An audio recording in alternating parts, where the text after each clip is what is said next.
आप देख रहे हैं श्री हरि कृपा आश्रम चैनल। संस्थापक स्वामी श्री हरि चैतन्य पुरी जी महाराज।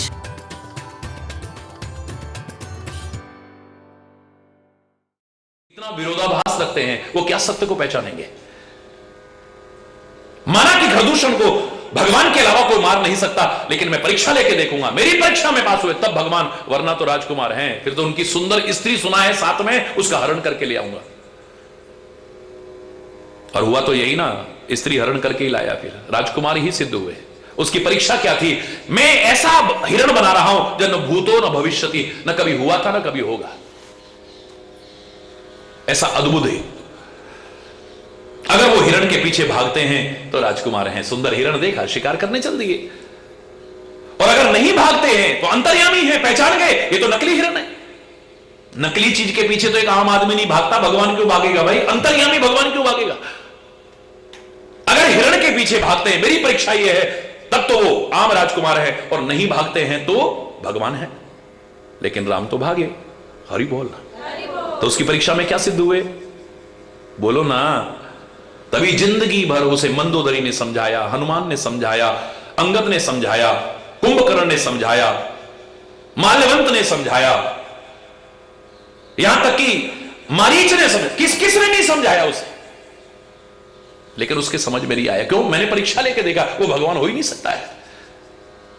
पूरे रामचरितमानस में आप पढ़ोगे, उसके मुंह से राम शब्द नहीं निकला कभी। नृपसुत, राजकुमार, मानव, ऐसे शब्द निकले हैं। उसने कहीं पर राम शब्द नहीं कहा है। अन्यत्र उल्लेख मिलता है कि अंत में जाकर के कहता है, हे राम, अभी भी तुम नहीं, मैं जीता हूं। लोग बोले रस्सी जल गई, ऐंठ नहीं गई अभी। अरे तू कैसे जीता है भाई? श्री राम जीते हैं, राम ने विजय प्राप्त की है तेरे ऊपर, तू कैसे जीता है? मैं जीता हूं, राम हार गया है। कैसे? बोले मैंने जीते जी इसको अपने नगर में नहीं घुसने दिया, और मैं इसके जीते जी इसके नगर में जा रहा हूं, रोक सकता है तो रोक। हरि बोल। यानी परमात्मा अब स्वीकार कर रहा है, पर परीक्षा ले ली थी, इसलिए कभी भी वो स्वीकार नहीं कर पाया, फेल हो गए। ऐसे ही संत को तुम पहचानना चाहो, अगर संत नहीं बनोगे, कम से कम संत को नहीं पहचान पाओगे। हरि बोल।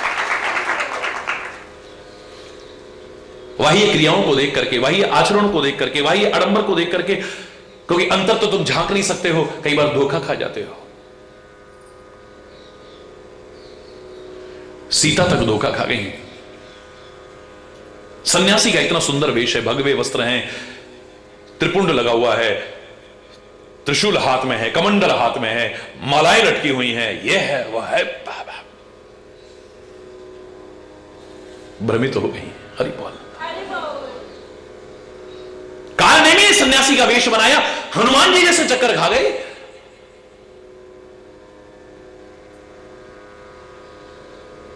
भाई ये वेश संत नहीं है। अगर संतता है तो किसी भी वेश में, किसी भी देश में, किसी भी परिवेश में संत हो सकता है, वरना कैसा भी वेश बना ले, संत नहीं है। हरि बोलना। कि यही कुवेश साधु सनमानु, जिमी जग जामवंत हनुमानु। जामवंत ने क्या वेश बनाया है? कोई जटा नहीं बढ़ाई, सिर नहीं मुंडवाया, कोई तिलक छापे नहीं लगा रखे, कोई मालाएं नहीं पहन रखी हैं, कोई दंड कमंडल हाथ में नहीं ले रखा है, रिच्छ के शरीर में है, लेकिन उसके जैसा संत कौन हो सकता है?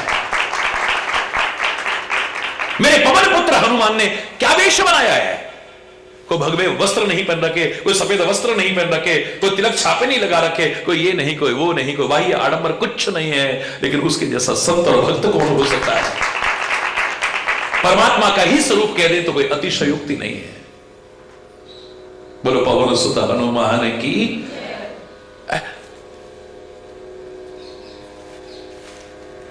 किए ही कुवेश साधु सनमानु, जिमि जग जाम वंत हनुमानु। उग्र ही अंत न होय निभाऊ, काल नेमि जिमि रावण राहु। दुष्ट कब तक वेश बनाएगा? एक दिन उगड़ जाएगा। हरि बोल। क्या होगा परिणाम? गीदड़ के ऊपर आप शेर की अगर खाल डाल दो, वो शेर नहीं बन जाता है। उसको देख करके सब डर के भी भाग रहे हैं, क्योंकि शेर की खाल डाल दी है उसके ऊपर। लेकिन जब कभी कोई सच्चा शेर आ गया, जरा उसने किया तो ये खुद भाग जाएगा। हरि बोल, जोर से बोल, हरि बोल, जोर से बोल रहा है। पर उपकार वचन मन काया, मन से, वचन से, कर्म से जो रात दिन परोपकार में लगा है वही संत हो सकता है। संत सहज स्वभाव खगराया, ये संत का सहज स्वभाव है, ऐसा नहीं कि जानबूझ के कर रहा है वो।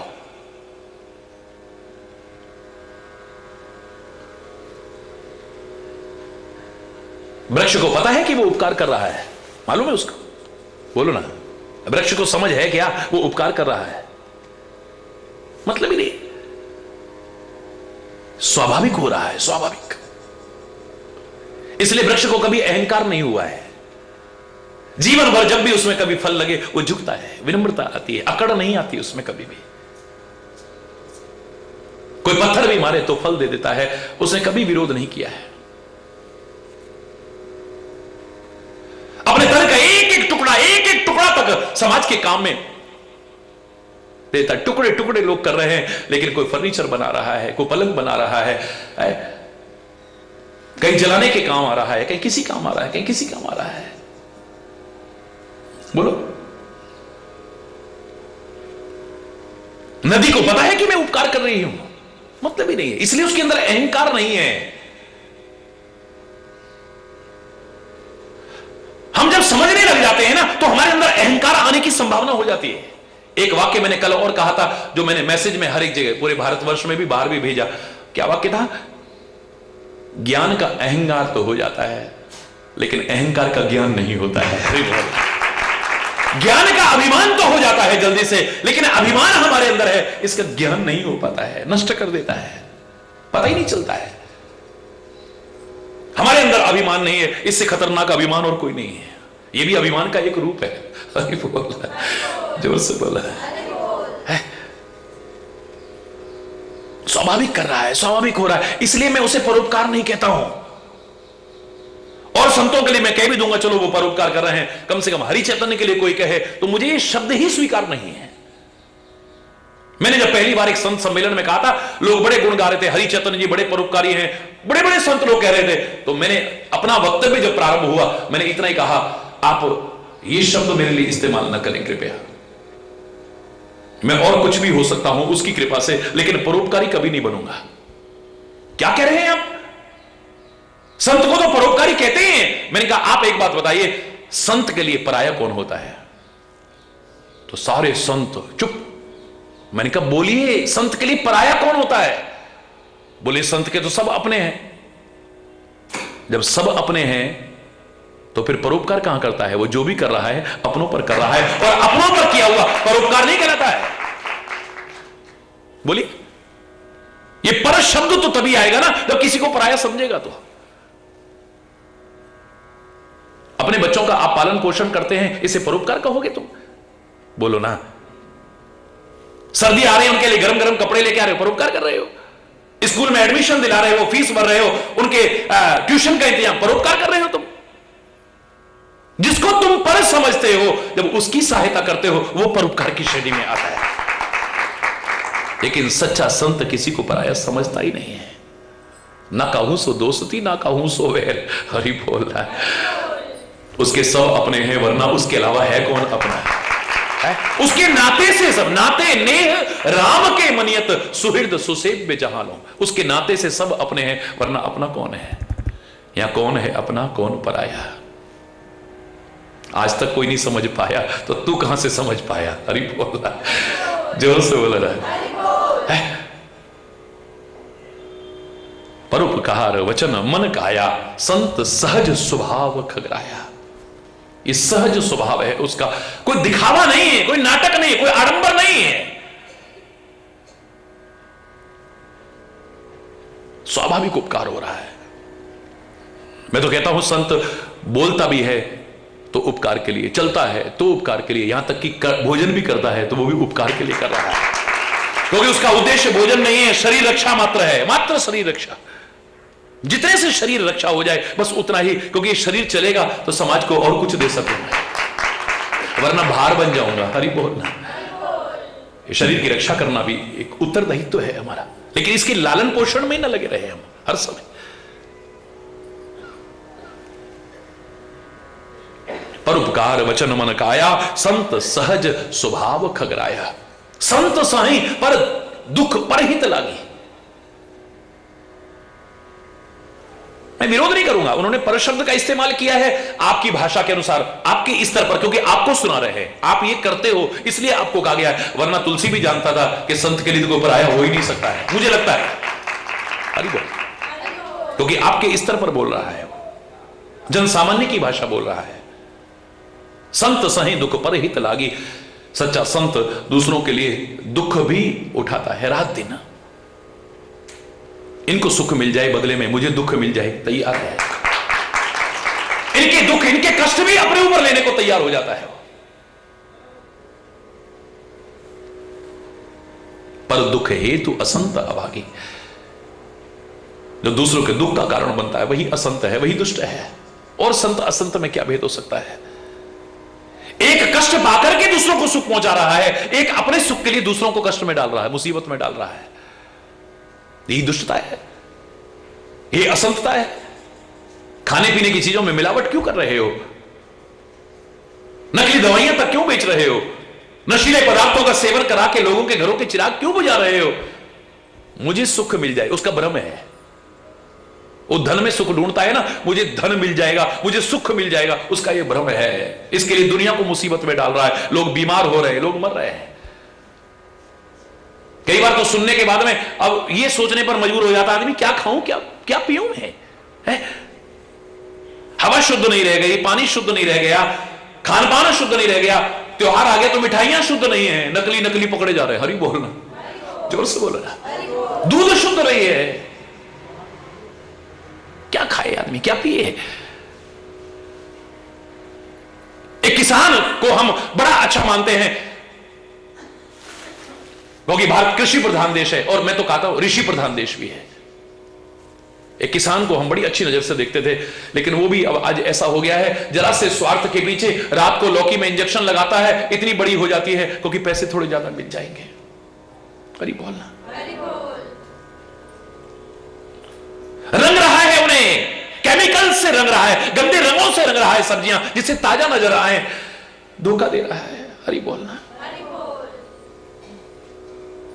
अब आदमी कहता है किस पर भरोसा करूं मैं? हरि बोलना। एक डॉक्टर को भगवान का रूप मानते थे, वहां भी ऐसी ऐसी घटनाएं जब सुनता है आदमी सोचता है वहां तो ऑपरेशन के बहाने किडनियां तक निकल जा रही हैं, थोड़े से लालच के पीछे क्या कुछ नहीं कर रहे हैं। हरि बोलना। सब ऐसे हो गए, मैं नहीं कह रहा हूं, हर क्षेत्र में हर वर्ग में अच्छे और बुरे लोग हैं। मैं सबको एक रस्सी से नहीं नाप सकता हूं। मूर्ख है वो व्यक्ति जो सबको एक रस्सी से नापता है। अच्छे बुरे लोग कहां नहीं है, सब एक साथ होते हैं।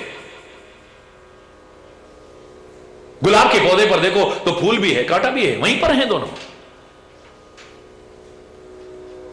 फूल संत का स्वरूप है, कांटा असंत का स्वरूप है। क्योंकि एक हाथ में कांटे भी लग जाए पर उसे अपने करीब लाने को मन करता है, अपना बनाने को मन करता है, और कांटा खुद चल के भी आ जाए तो दूर करने को मन करता है।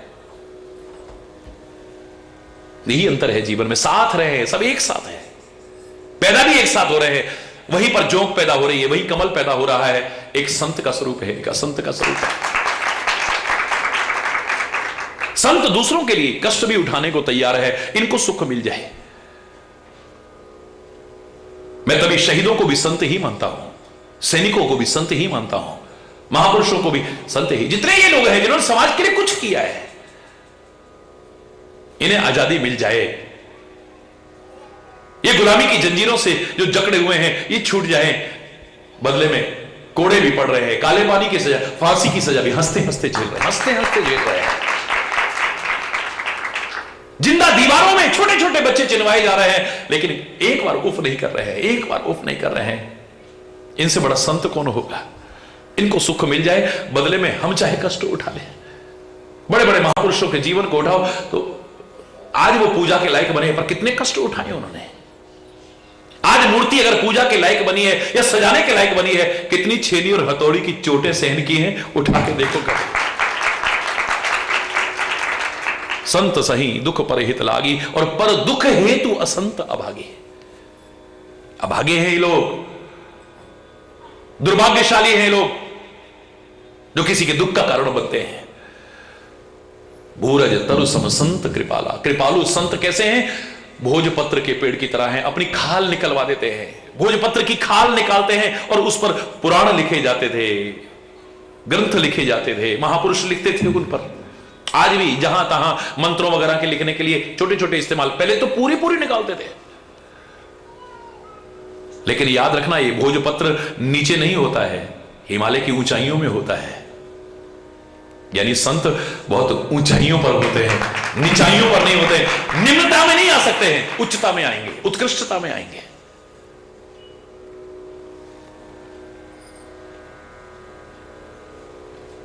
खाल निकाल देते हैं अपनी, लेकिन खाल निकाल के भी दूसरों की मुक्ति, इन पर जो ग्रंथ लिखे गए उनके अनुसार चलकर के लोग अपनी मुक्ति का मार्ग प्रशस्त करते हैं। एक और खाल कढ़ाते देखा है हमने, लेकिन उसके लिए मरना शब्द इस्तेमाल हुआ है। भूरज तरु के साथ मरना शब्द इस्तेमाल नहीं हुआ है। भूरज तरु सम संत कृपाला, परहित नित सह विपति विशाला। सन इव खल पर बंधन करही, और खाल कढ़ाए विपति सह मरही। ये मरते हैं, वो अमर हो जाते हैं। खाल दोनों निकलवा रहे हैं। सन की भी खाल निकाली जाती है, उसे गलाया जाता है, कूटा जाता है, फिर बटा जाता है, रस्सी बनती है और दूसरों के बंधन का कारण बनती है। तो विपत्तियां ये भी कम सहन नहीं करती है, लेकिन मर जाती है। भोजपत्र कभी नष्ट नहीं होता है, याद रखना। पापी मरे संत सब जीवे, राम रसायन रसना पीवे। पापी मरता है, संत कभी मरता नहीं है, मर करके भी अमर हो जाता है। हरि बोलना, जोर से बोलना।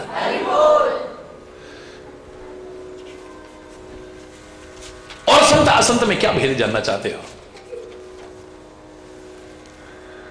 खल बिन स्वार्थ पर अपकारी, बिना किसी स्वार्थ के बस दूसरों का नुकसान करना है, बदले में चाहे खुद भी अपना नुकसान कर ले। कई दुष्टों की भाषा सुनते हो नहीं, मैं चाहे बर्बाद हो जाऊं पर तेरे को नहीं छोड़ूंगा मैं। और मतलब अपना चाहे चला जाए पर तेरे पास भी नहीं रहना चाहिए है? मेरी पूंछ कट गई तो तेरी भी कटनी चाहिए। हरि बोलना, जोर से बोलना।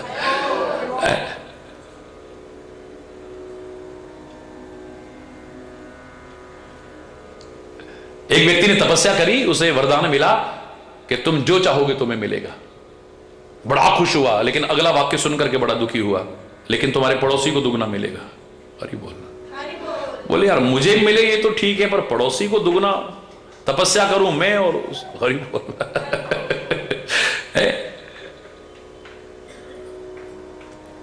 तुम जो चाहोगे तुम्हें मिलेगा, लेकिन तुम्हारे पड़ोसी को दुगना मिलेगा, ये सोच लेना।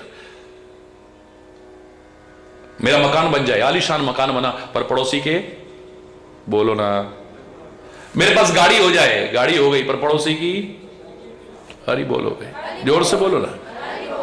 मेरे घर में बेटा हो जाए, हो तो गया, पर पड़ोसी के 2 हो गए, बोलो ना, जोर से बोलो ना।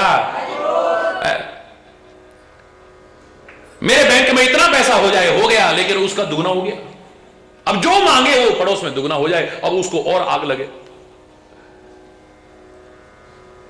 अब बोला बेटा, बड़ा खुश हो रहा होगा, इसको क्या पता तपस्या मैंने करी और इसको फ्री फंड में मिल रहा है?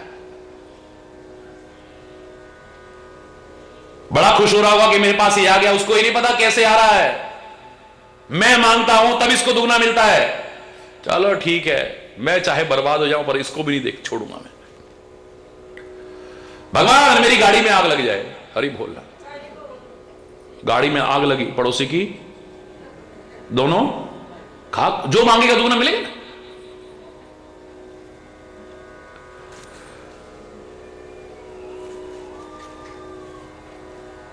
हे भगवान मेरे मकान टूट के गिर जाए, गिरा, लेकिन पड़ोसी के, हे भगवान इसके दोनों बेटे मर जाए। उसके दोनों मरे लेकिन अपना भी मर गया। हरि बोल। हे भगवान इसके दोनों हाथ कट जाएं, पर अपना भी एक कट गया। हरि बोल। अब जब अपना इतना नुकसान होने लगता, तब कहता है भगवान पहले सही था। ऐ परमात्मा, मुझे अगर सुख देता है तो सारी दुनिया को भी सुख देता। अब आदमी क्या सोचता है कि मेरा अगर नुकसान हुआ है तो दूसरे का भी नुकसान होना चाहिए। इनका कोई स्वार्थ नहीं है किसी का नुकसान करना, इनको कुछ मिलने वाला नहीं है, बल्कि अपना भी नुकसान ही होगा।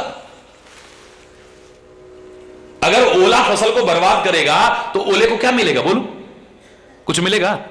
बर्बाद कर रहा है।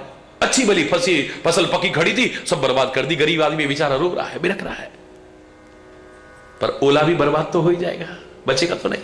बोलो, मक्खी ने गिर करके, मच्छर ने गिर करके दूध को खराब कर दिया, घी को खराब कर दिया, शरबत को खराब कर दिया, क्या मिला उसे? कुछ मिला? खुद भी मर गया। और आजकल के महंगे जमाने में कई लोग तो ऐसे भी होंगे, हर कोई नहीं होता ऐसा, हो सकता है उसको निचोड़ के फेंक दे और घी को और उसको इस्तेमाल कर ले। और कोई करे ना करे, दुकानदार तो नहीं फेंकेगा भैया। हरि बोलना, जोर से बोलो है।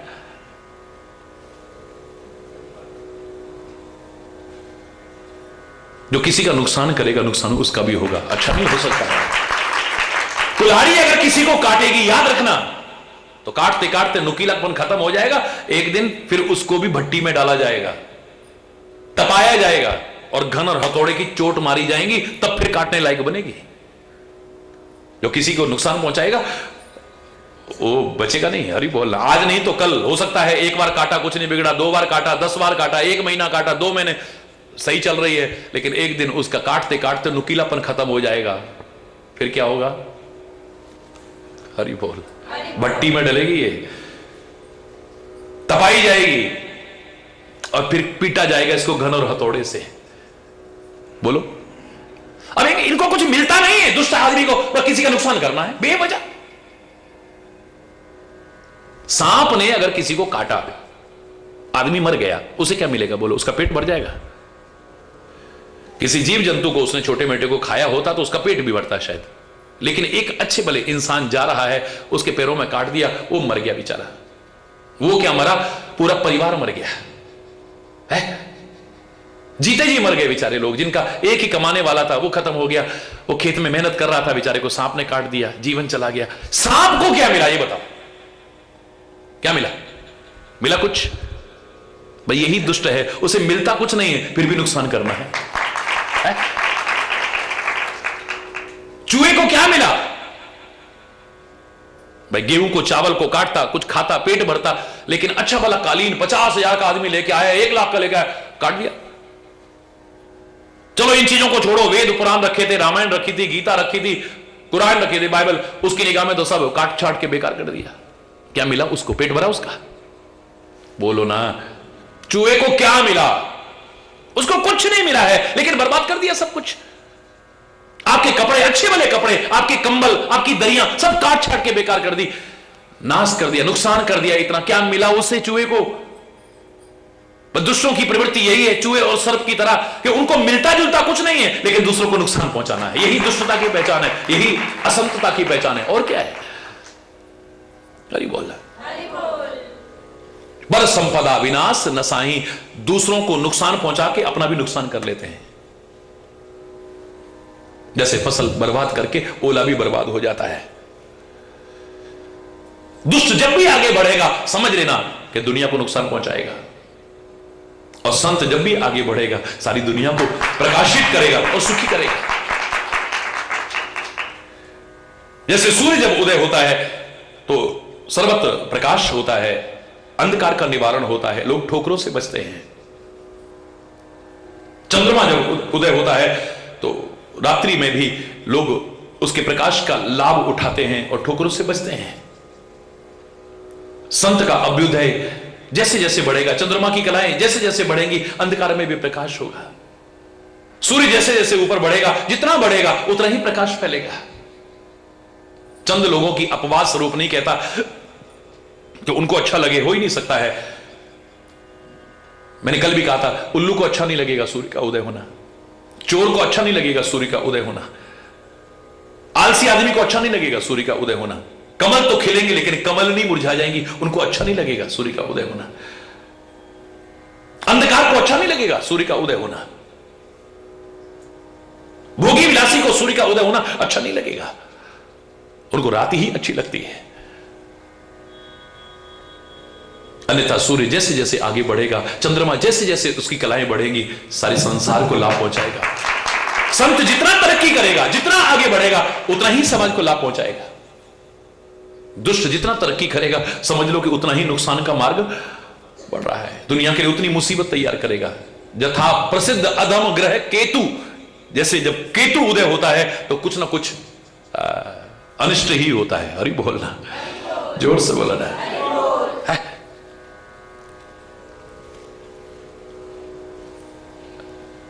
संत को तुम पहचानो, ये बाद का विषय है। मजा तब है जब खुद संत बन जाओ।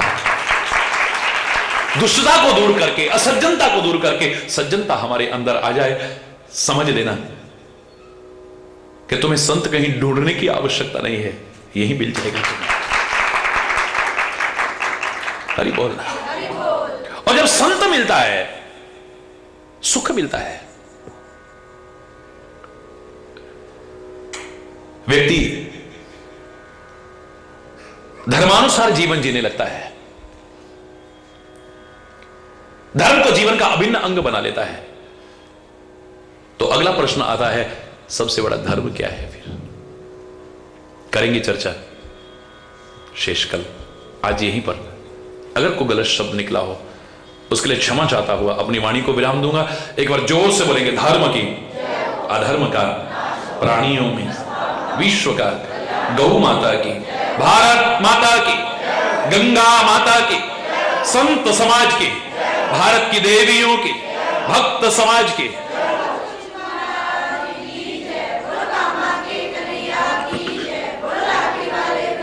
बोलो वृंदावन बिहारी लाल की जय। जय जय श्री राधे श्याम राम। हरि बोल, हरि बोल।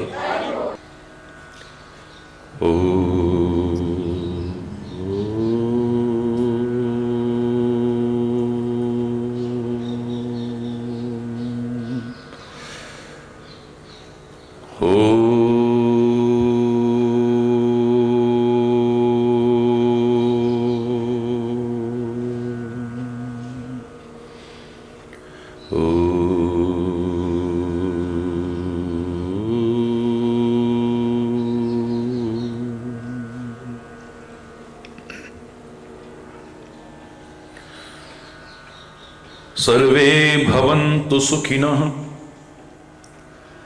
सर्वे सन्तु निरामयः, सर्वे भद्राणि पश्यन्तु, मा कश्चित् दुःखभाग् भवेत्। ॐ शान्ति शान्ति शान्ति।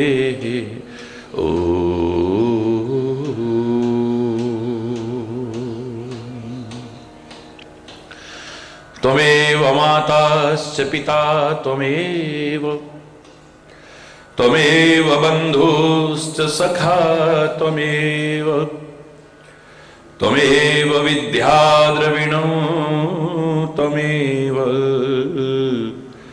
त्वमेव सर्वं मम देव देव। ॐ शान्ति शान्ति शान्ति।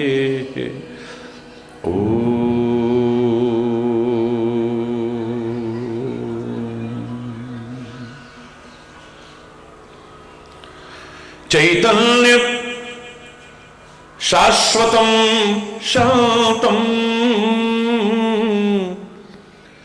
व्योमातीतं निरञ्जनं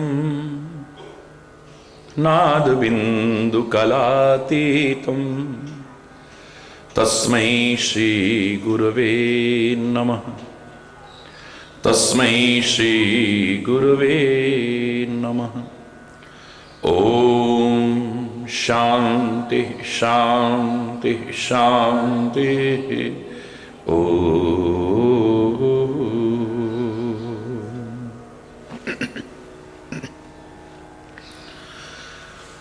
निर्बल के प्राण पुकार रहे, जगदीश हरे जगदीश हरे। निर्बल के प्राण पुकार रहे, जगदीश हरे जगदीश हरे। हे मधुर बोल गुंजार रहे, जगदीश हरे जगदीश हरे। ये मधुर बोल गुंजार रहे, जगदीश हरे। निर्बल के प्राण पुकार रहे, आकाश हिमालय सागर में, आकाश हिमालय सागर में, पृथ्वी पाताल चराचर में, पृथ्वी पाताल चराचर में।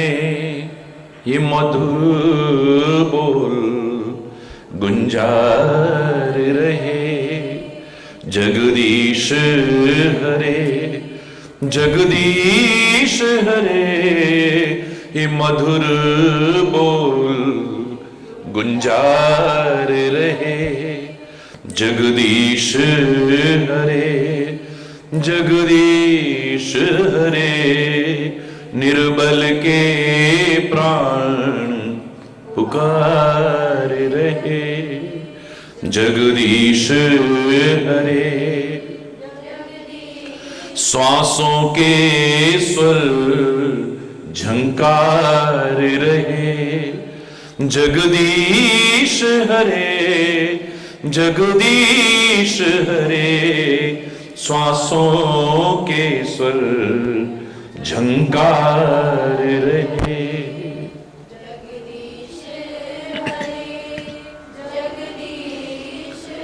जब कृपा दृष्टि हो जाती है, सूखी खेती हरियाती है। जब कृपा दृष्टि हो जाती है, सूखी खेती हरियाती है। इस आस पे भक्त पुकार रहे, जगदीश हरे जगदीश हरे। इस आस पे भक्त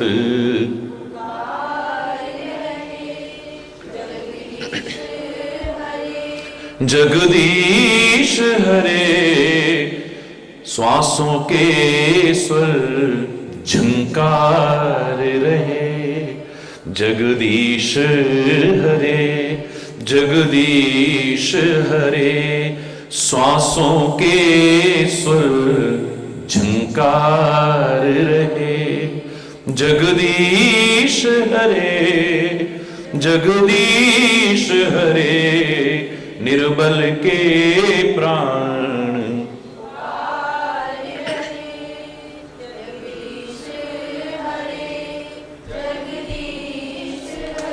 सुख दुख की चिंता है ही नहीं, विश्वास न जाए कहीं, सुख दुख की चिंता है ही नहीं, भय है विश्वास न जाए कहीं, टूटे ना लगा यह तार रहे, जगदीश हरे जगदीश हरे, टूटे ना लगा यह तार रहे, जगदीश हरे जगदीश हरे, निर्बल के प्राण पुकार रहे।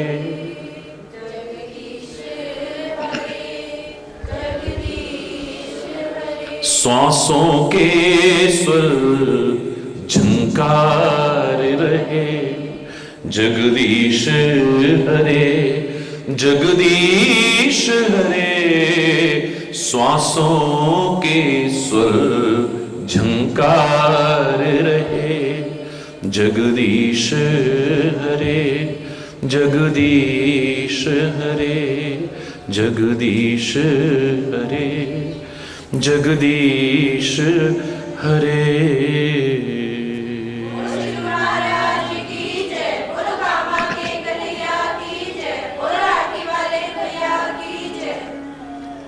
हरि बोल हरि बोल हरि बोल हरि बोल। प्रश्नों की इस श्रृंखला में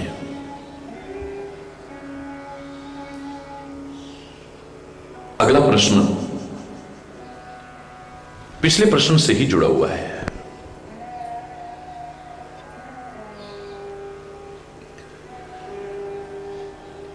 सबसे बड़ा सुख क्या है? संत मिलन। संत का मिलना यानी सुख का मिलना। जो अभाव हमारे दुख का कारण बना हुआ था, यानी ज्ञान का अभाव, विचार का अभाव, विवेक का अभाव, संतोष का अभाव, जब सच्चा संत कृपा करके मिलता है तो ये सब अभाव समाप्त हो जाते हैं। तो अगला प्रश्न आता है कि संत मिलेगा कैसे? ठीक है, संत असंत का हमने भेद भी समझा। हम अपने आप में संत बनने का प्रयास करें, अपनी असज्जनता को दूर करने की कोशिश करें, बिल्कुल ठीक है। लेकिन संत का मिलना जो सबसे बड़ा सुख बताया है, कैसे मिलता है? महापुरुषों ने कहा कि इसके दो तरीके हैं संत मिलने के। पहला, परमात्मा की जब कृपा हो जाती है तब सच्चे संत मिलते हैं।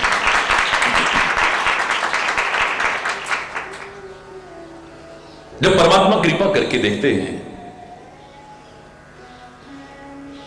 संत का मिलना यानी उसकी कृपा मिल गया है। जब द्रवे दीन दयाल तब साधु संगत पाई है। जब वो द्रवित होता है यानी वो कृपा करता है, तभी सच्चा संत मिलता है। मानस में भी अनेक स्थानों पर बड़ा सुंदर चित्रण किया है। संत विशुद्ध मिले ही पुनिते ही, राम सुकृपा विलोक ही जही। सच्चे विशुद्ध संत की प्राप्ति कब होती है? जब राम सुकृपा विलोक ही जही। राम जब कृपा की दृष्टि डालता है, परमात्मा कृपा की दृष्टि डालता है, संत मिल जाता है। विवेक प्राप्ति के लिए सत्संग के अलावा दूसरा कोई उपाय नहीं है, बिल्कुल ठीक है। लेकिन सत्संग मिलता कहां से, संत मिलता कहां से? यह भी कहा, बिन सत्संग विवेक न हो ही, पर राम कृपा बिनु सुलभ न सोई। वो सत्संग, वो संत परमात्मा की कृपा के बिना संभव नहीं है। और मैंने आपसे कहा था कि सुंदरकांड में बड़ा विचित्र सा चित्रण किया है, सुंदर चित्रण किया है। विभीषण कहते हैं पवन पुत्र हनुमान जी से कहते हैं, हे पवन सुत, क्या श्री राम कभी मुझ पर कृपा करेंगे? जीवन का वो सौभाग्यशाली क्षण कब होगा जब परमात्मा मुझ पर कृपा करेंगे?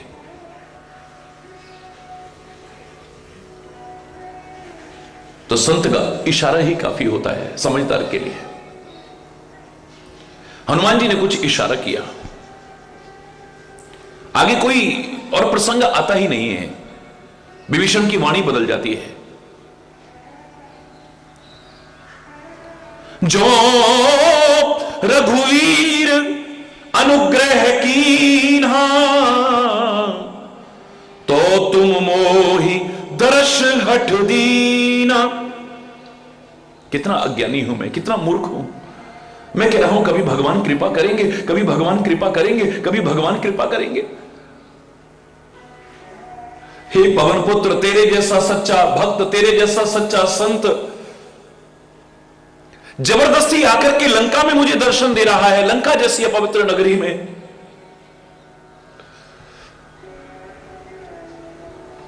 परमात्मा ने कृपा की है तभी तू यहां आया है, वरना नहीं आ सकता। अब मोहि भरोस हनुमंता, अब मोहि भरोस हनुमंता। बिनु हरि कृपा मिलही नहीं संता, मिलई नहीं संता। अब मोहि भरोस हनुमंता। अब मुझे भरोसा हो गया है, अभी तक भरोसा नहीं था। एक संत की वाणी भरोसा जगा देती है, हमारा विश्वास जगा देती है। तूने इशारा किया, मैं समझ गया हूं इशारा। तू जो मुझे मिला है ना, हे पवन पुत्र, तेरे जैसा भक्त और संत मुझे मिला है, परमात्मा की कृपा के बिना मिल नहीं सकता है। तेरे मिलने के बाद भी, तेरे दर्शन के बाद भी मैं कह रहा हूं भगवान कभी कृपा करेंगे, भगवान कभी कृपा करेंगे, भगवान कभी कृपा करेंगे। अरे कृपा तो उसकी हो गई है। सच्चे संत का मिलना, सच्चे सदगुरु का मिलना, सच्चे महापुरुष का मिलना, समझ लो कि परमात्मा की कृपा है। हमारे अंदर अगर सुमति जागृत हो रही है, सदविचार आ रहा है, हमारा चिंतन अच्छा चिंतन, सत्य चिंतन बन रहा है, समझ लेना भगवान की कृपा हो रही है।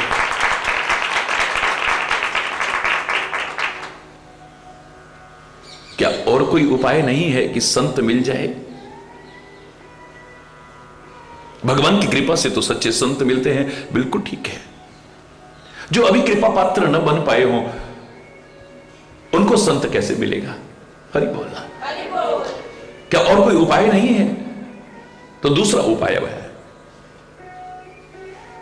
पुण्य पुंज बिन मिलही न संता, सत्संगति संस्कृति कर अंता। जब हमारे बहुत पुण्य जागृत होते हैं तब भी कोई सच्चा संत मिल जाता है।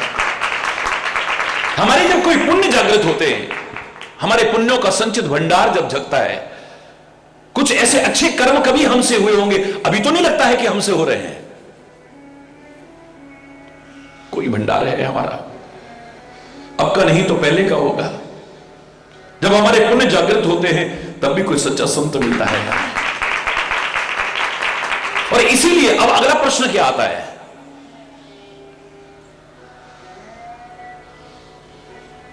संसार का सबसे बड़ा पुण्य क्या है और संसार का सबसे बड़ा पाप क्या है? कृपा पात्र पता नहीं अभी बने हैं कि नहीं, लेकिन हमसे कुछ ऐसा ना हो जाए वो पाप की श्रेणी में आए, हमसे कुछ ऐसा हो जो पुण्य की श्रेणी में आए और संचित पुण्य इकट्ठे हो जाए, हमें सच्चा संत मिल जाए, यानी सच्चा सुख मिल जाए। जुड़े हुए हैं एक दूसरे से। कयो पुण्य जगत विदित विशाला। सबसे बड़ा पुण्य फिर क्या है बताओ ना? कोई ऐसा सच्चा पुण्य बता दो हमें। और यह पुण्य की तुलना धर्म से की है। पुण्य की जो स्थूल व्याख्या है, सूक्ष्म साधारण व्याख्या है, उसने नहीं लिया है यहां।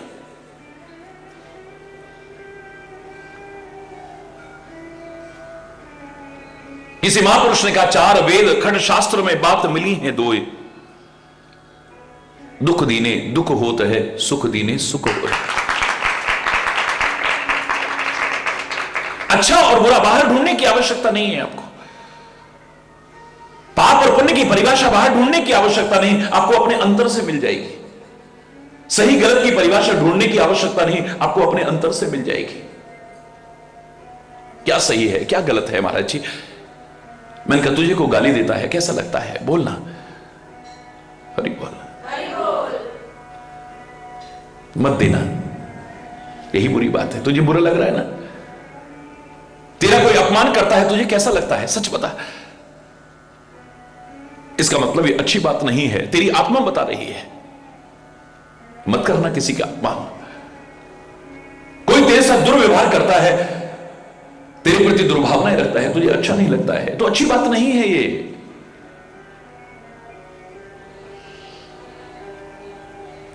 तेरे को बुढ़ापे में अगर कोई सताएगा, तुझे कैसा लगेगा, ये बुरी बात है। मत सता अपने बुजुर्गों को, दुआएं ले उनकी, सेवा करो उनकी, सत्कार करो उनका, सम्मान करो उनका। तेरी बेटी को अगर ससुराल में सताया जाए, तेरे को कैसा लगेगा, बहुत बुरा लगेगा ना, यही बुरी बात है। जो किसी की बेटी तेरे घर में आई है, तू भी उससे मत सताना। कहां ढूंढेगा तू अच्छे बुरे को? तेरे घर में आकर के कोई कलेश करा जाए, चाहे कोई भी क्यों ना हो, तेरे को अच्छा नहीं लगता है। तू जब किसी के घर में जाता है और उसके घर में तेरे जाने की वजह से कलेश हुआ, तेरी किसी बात से, कितनी बुरी बात है। तेरे घर में आए कोई, तेरे घर की अशांति को दूर कर दे, कलह कलेश को दूर कर दे, मनमुटाव को दूर कर दे, घर में फिर से शांति हो जाए, प्यार हो जाए, सद्भाव हो जाए, कितना अच्छा लगता है। तो ये अच्छी बात है। तू भी जब जाए कहीं तो ऐसा ही किया करना। कोई तेरे साथ प्यार से बात करता है, अच्छाई से बात करता है, सद्भाव से बात करता है, आदर से बात करता है, कितना अच्छा लगता है तेरे को, दूसरे को भी अच्छा लगेगा। कोई तेरी भावनाओं की कदर करता है, तुझे कितना अच्छा लगता है, तो तू भी दूसरों की भावनाओं की कदर किया करना। कहां ढूंढेगा अच्छा और बुरा? जो मैंने कहा था एक पंक्ति में है, आत्मनः प्रतिकूलानि, जो तेरी आत्मा को प्रतिकूल लगता है वो व्यवहार दूसरों से मत कर, क्योंकि तेरे को जो प्रतिकूल लग रहा है दूसरे को भी लगेगा, मत कर उसके साथ। जो तेरे को बुरा लग रहा है वो दूसरे को भी तो बुरा लग सकता है ना। जब तू नहीं चाहता है कि तेरे साथ कोई ऐसा करे, तो तू किसी के साथ क्यों करता है? तेरी को निंदा चुगली करता है, तेरे को कितना बुरा लगता है, तू किसी की निंदा चुगली क्यों करता है? हरि बोलना। तेरे प्रति कोई हिंसा का भाव रखे, तेरे को बहुत बुरा लगता है, तो तू किसी के प्रति हिंसा का भाव क्यों रखता है? मन से, वचन से, कर्म से। ये सामान्य परिभाषाएं पुण्य और पाप की हैं, जो बहुत अधूरा अर्थ देती हैं कि आपने पुण्य किया है तो स्वर्ग मिल जाएगा, पाप किया है तो नरक मिल जाएगा। जिसे मैं कहा करता हूं, उस स्वर्ग नरक की कौन कहे। ऐसा जीवन जियोगे तो यहां नरक बन जाएगा, और ऐसा जीवन जियोगे तो यही स्वर्ग बन जाएगा। जो यहां स्वर्ग नहीं बना पाया, उस स्वर्ग की कामना उसकी मूर्खतापूर्ण कामना है। जिसने यहां नरक बना रखा है, रात दिन कलह करता है, कलेश करता है, मनमुटाव रखता है, विरोध रखता है, हिंसा रखता है, घृणा करता है,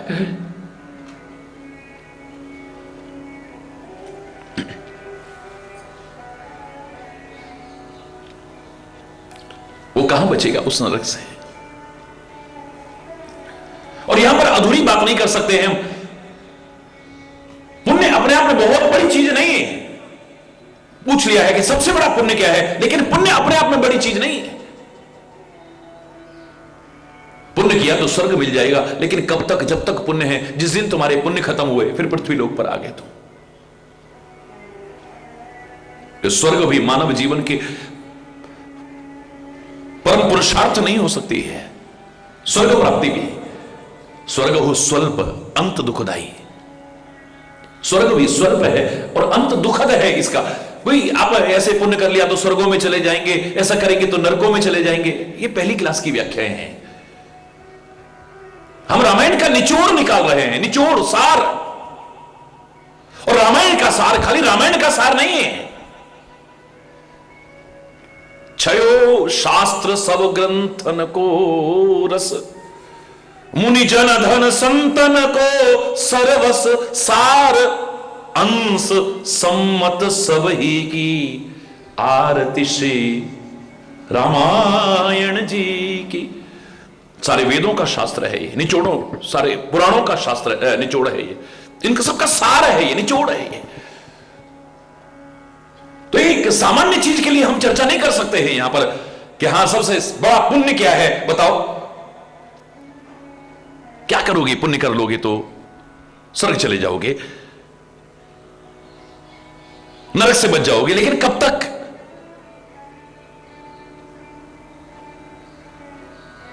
प्रारंभ की श्रेणी में कहा जब तुम्हारा विवेक जागृत होता है ना, तब तुम गलत को छोड़ करके सही की ओर प्रवृत्त होते हो। अस विवेक जब दे विधाता, तब तज दोष गुण ही मन राता।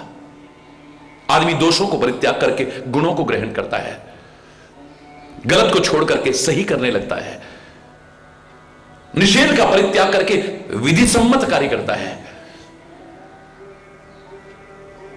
लेकिन रामायण में जब अंत में पहुंचे हैं तो कहा ये कोई अच्छाई की बात नहीं है कि आपने दोष त्यागे और गुण ग्रहण कर लिए, ये गुण भी बंधन के कारण है। हरि बोलना। सुनो तात मायाकृत गुण और दोष अनेक, गुण यह उभय न देखे सो अविवेक। विद्युता किसमें है, समझदारी किसमें है कि न गुण हो, न दोष हो, न पाप हो, न पुण्य हो, इन सब से परे हो जाए अगर बंधन से बचना चाहता है तो। ज्ञान मार्ग भी तुम्हें कर्म बंधन से विमुक्त करना चाहता है, भक्ति मार्ग भी तुम्हें कर्म बंधन से विमुक्त करना चाहता है।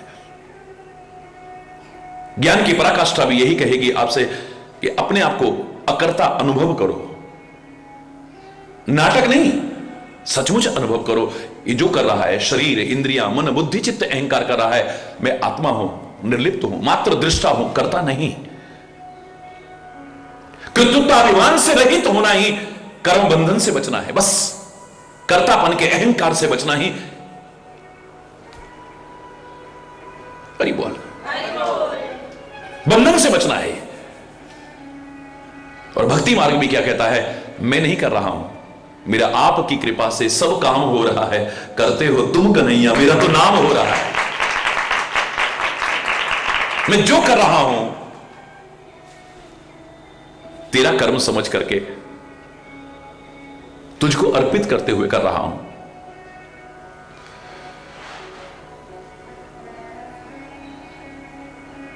मेरा कुछ नहीं है।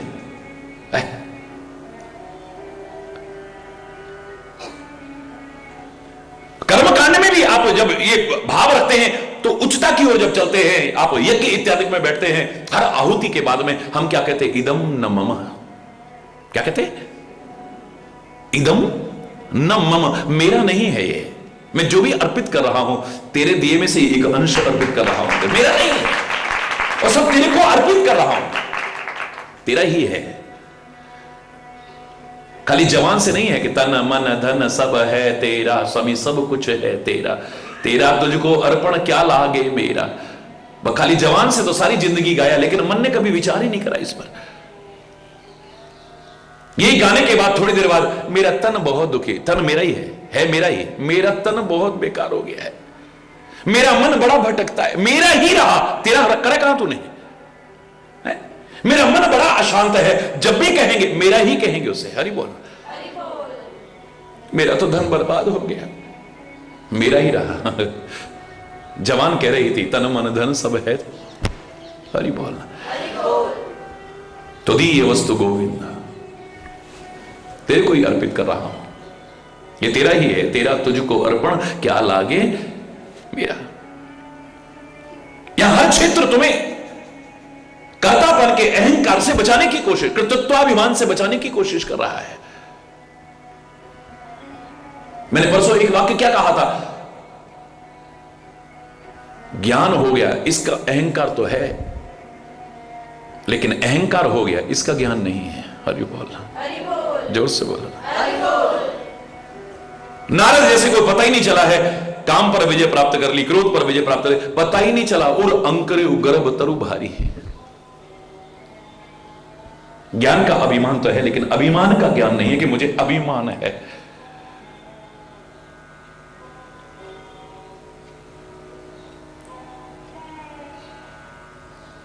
बंधन में बांध देता है मैं और मेरा कहना। ये काम किसने किया है? मैंने किया है। अच्छाई होगी तो मेरी, बुराई होगी तो मेरी, मैं कहते ही।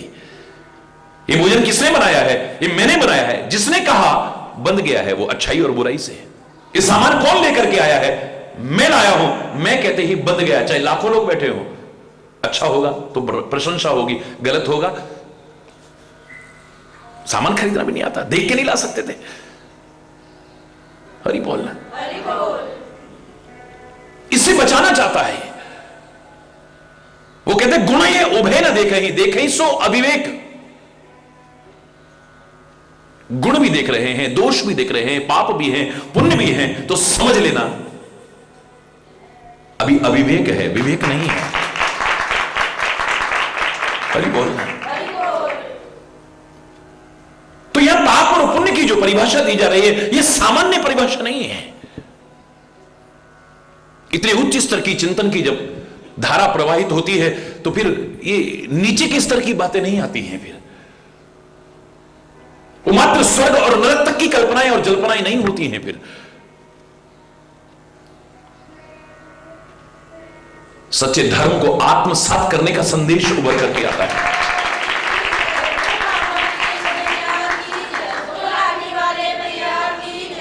प्रश्न क्या था? कवन पुण्य जगत विदित विशाला। संसार का सबसे बड़ा पुण्य क्या है? लेकिन उत्तर क्या आ रहा है? परम धर्म श्रुति विदित अहिंसा। परम धर्म, परम पुण्य नहीं कहा है। ये मात्र पाप पुण्य तक सीमित नहीं रखा है। जब इतने ऊंचे स्तर पर पहुंच रहे हो तो इससे ऊपर उठ करके जो सबसे बड़ा धर्म है उसे समझने की कोशिश करो। लेकिन यहां पर कह तो दिया है परम धर्म श्रुति विदित अहिंसा। वेदों में वर्णित सबसे बड़ा धर्म है क्या? अहिंसा। अब ये सामान्य पुण्य की तो चर्चा नहीं हो रही ना, बोलो। इतनी तो सब समझ रखते हैं। जब तुम वास्तव में समर्पित होकर के कोई अंतर्भाव को उजागर करते हो तो सामने महापुरुष की एक विशेषता आपको नजर आएगी। आपके पूछने में जहां कमी रह गई हो उसे दूर करके उससे ऊंचे का चिंतन बताने की कोशिश करें। आपसे मांगने में भी जहां कमी रह जाए उस कमी को दूर करके सामने आपके भाव को देखते हुए उससे ऊंचा आपको देने की कोशिश करें।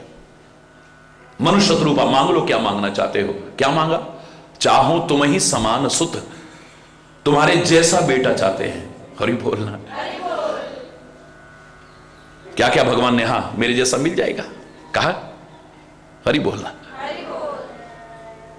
कहते हैं आप सरिस खोजो कहां जाई, मैं अपने जैसा कहां ढूंढूं? अपने जैसा तो मैं खुद ही हूं, मेरे जैसा कोई है ही नहीं।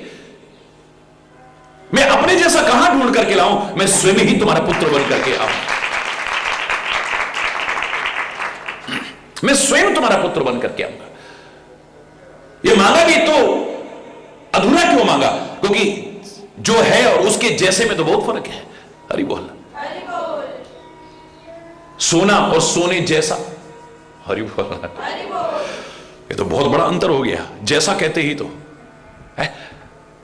हीरा और हीरे जैसा, बोलो बहुत फर्क आ गया। सोने जैसा लग रहा है, असली सोना नहीं है।